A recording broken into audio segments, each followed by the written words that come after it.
लो तो आ गए, देखते हैं जीरो हटा के 100 हटा के।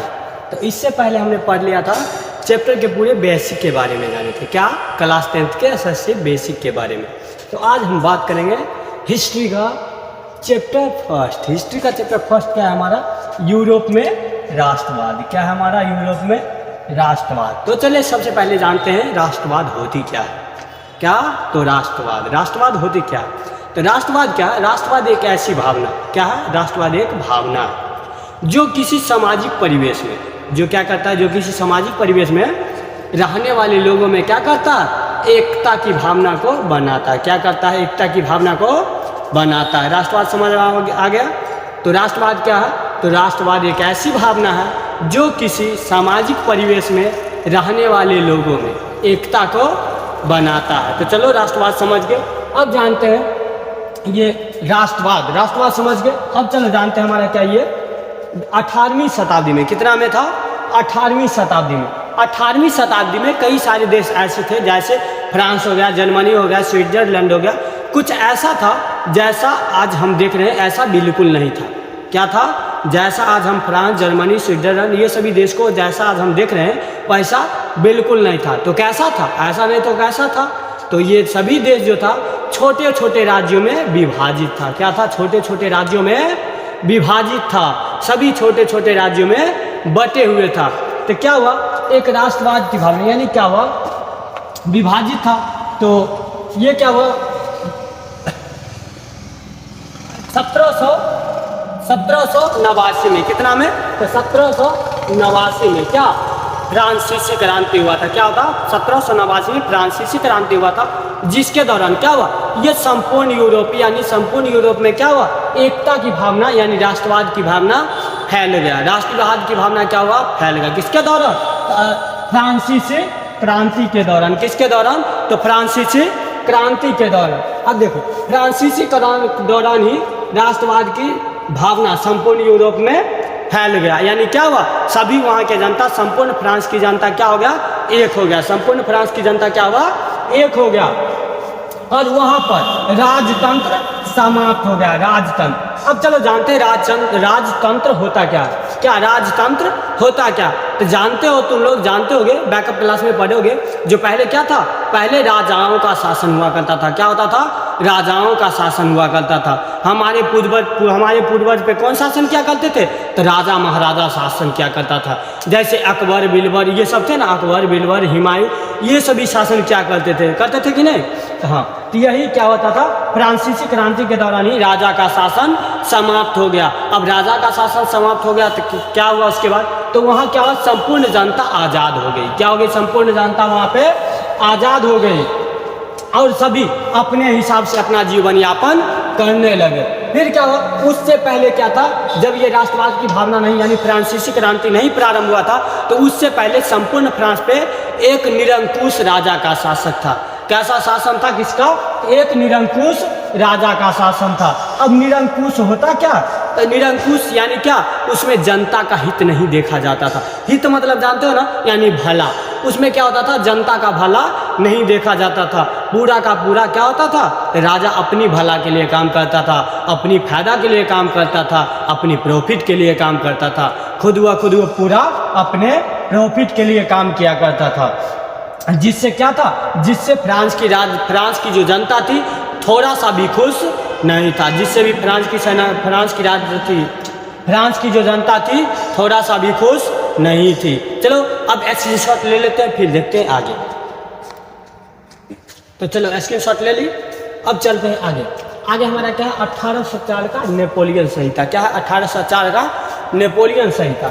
अब क्या होता, नेपोलियन संहिता कितना में लागू हुआ था, तो 1804 में। कितना में लागू हुआ था, 1804 में। तो ये नेपोलियन संहिता क्या, जो पहले ये नेपोलियन संहिता लागू नहीं होने से पहले क्या था, जो जन्म से ना एक अधिकार प्रद दिया जाता था। जन्म से ही एक अधिकार, जैसे होता ना, कोई बड़े कास्ट में है तो उसको अलग अधिकार मिलता था, कोई छोटे कास्ट में उसको अलग अधिकार, कोई मिडिल क्लास में जन्म लिया उसको अलग अधिकार मिलता था।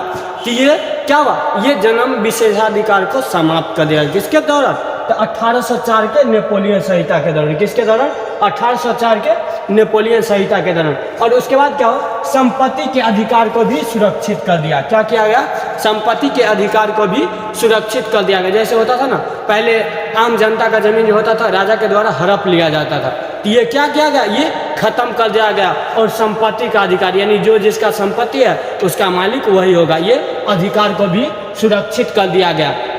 अब आगे चलते, आगे हमारा क्या, आगे है वियना कांग्रेस सम्मेलन। क्या, वियना कांग्रेस सम्मेलन। ये वियना कांग्रेस सम्मेलन कब हुआ था, 1815 में। कब हुआ था, 1815 में। 1815 में हुआ था। क्या, ब्रिटेन, रूस, पर्सा और ऑस्ट्रेलिया, क्या, ब्रिटेन, रूस, पर्सा और ऑस्ट्रेलिया मिलकर ना एक यूरोपीय शक्तिशाली जैसे देशों को हराया था। किसको हराया था, यूरोपीय शक्तिशाली जैसे देशों को हराया था। तो जिसके बाद क्या हुआ, ये सभी ब्रिटेन, रूस जैसे होता था ना पहले, क्या होता था, जो सुना ही होगा, जो पहले होता था जैसे राजा महाराजा का शासन है, कोई राजा महाराजा आया, एक राजा महाराज दूसरे राजा महाराजों को हरा दिया, परास्त कर दिया, तो जो विजय प्राप्त किया उसका वो संपत्ति हो जाता था कि नहीं। तो अब यूरोपीय को क्या, कौन कौन हराया था, ब्रिटेन, पर्सा, रूस और ऑस्ट्रेलिया, ये चार मिलकर हराया था। तब ये चारों के मिल क्या होगा, ये सभी वहाँ का यूरोपीय का जो सारा संपत्ति था ये चारों देश के अधीन आ गया। तो अब चारों देश के अधीन आ गया, चारों ने विजय प्राप्त किया, तो अब चारों में आपस बंटवारा होगा कि नहीं होगा, होगा कि नहीं। तो यही सभी बंटवारा करने के लिए वियना में, कब, वियना में 1815 में एक सम्मेलन बुलाया गया था, जिसको हम लोग किस सम्मेलन के नाम से जानते हैं, तो वियना सम्मेलन के नाम से जानते हैं। किस नाम से, तो वियना कांग्रेस सम्मेलन के। और उसके बाद क्या हुआ, 1871 में, कितना में, तो 1871 में, कितना में, 1871 में हुआ।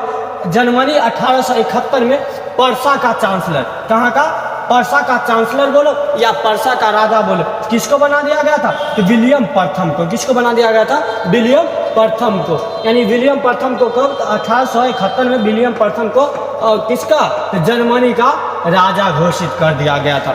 अब चलो फिर देखते हैं नेक्स्ट, चलो इसको स्क्रीनशॉट मारो, तो स्क्रीनशॉट ले लिए। अब चलते हैं, हम पढ़ेंगे इटली का एकीकरण। क्या, इटली का एकीकरण। और इटली का एकीकरण जानते हो, तो इटली का एकीकरण जो था कुल 4 चरणों में संपन्न हुआ था। कितने चरणों में, 4 चरणों में। वो 4 चरण कौन था, तो पहला प्रयास किए थे मैजनी, कौन किए थे, मैजनी, दूसरा काउंट काबुल, और तीसरा क्या था, गैरीबाल्डी, और चौथा था विक्टर इमैनुअल, जिसमें क्या, गैरीबाल्डी के कार्यों का चर्चा यानी गैरीबाल्डी के जीवनी के बारे में पूछा भी जाता है। 2 नंबर में प्रत्येक साल पूछा भी जाता है। तो चलो अब जानते हैं हमारे इटली के एकीकरण का पहला प्रयास किसने किया था, कि मैजनी महोदय ने। किसने किया था, मैजनी महोदय ने। अब मैजनी कौन थे, इटली का एकीकरण का नाम मसीहा भी कहा जाता है। किसको, तो मैजनी को। अब क्वेश्चन ऑब्जेक्टिव में पूछा जा सकता है जो इटली के एकीकरण का मसीहा किसे कहा जाता है, तो किसे कहा जाता है बोलो तो, किसे, तो मैजनी को। किसे कहा जाता है, मैजनी को।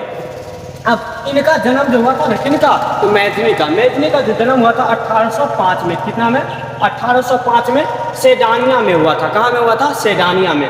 और ये क्या किए, ये ना इटली के एकीकरण के लिए ना एक क्रांति चलाए थे। कौन क्रांति था, यंग इटली नामक आंदोलन चलाए। और ये क्या थे, घोर प्रतिक्रियावादी थे। ये क्या, घोर प्रतिक्रियावादी थे। और इन्होंने इटली के एकीकरण करने के लिए सर्वप्रथम प्रयास मैजनी का ही यानी इनका ही था। इटली के एकीकरण करने का सर्वप्रथम प्रयास इनका ही था। और इन्होंने इटली के एकीकरण करने के लिए बहुत सारे प्रयास किए। तो चलो अब कल पढ़ेंगे काउंट काबुल, गैरीबाल्डी और विक्टर इमैनुअल के बारे में। आज के लिए इतना ही काफ़ी। अगर वीडियो पसंद आया हो तो अपने दोस्तों को शेयर करें ताकि वो भी काफ़ी कम समय में अच्छी तैयारी कर सके। Bye bye, Tata.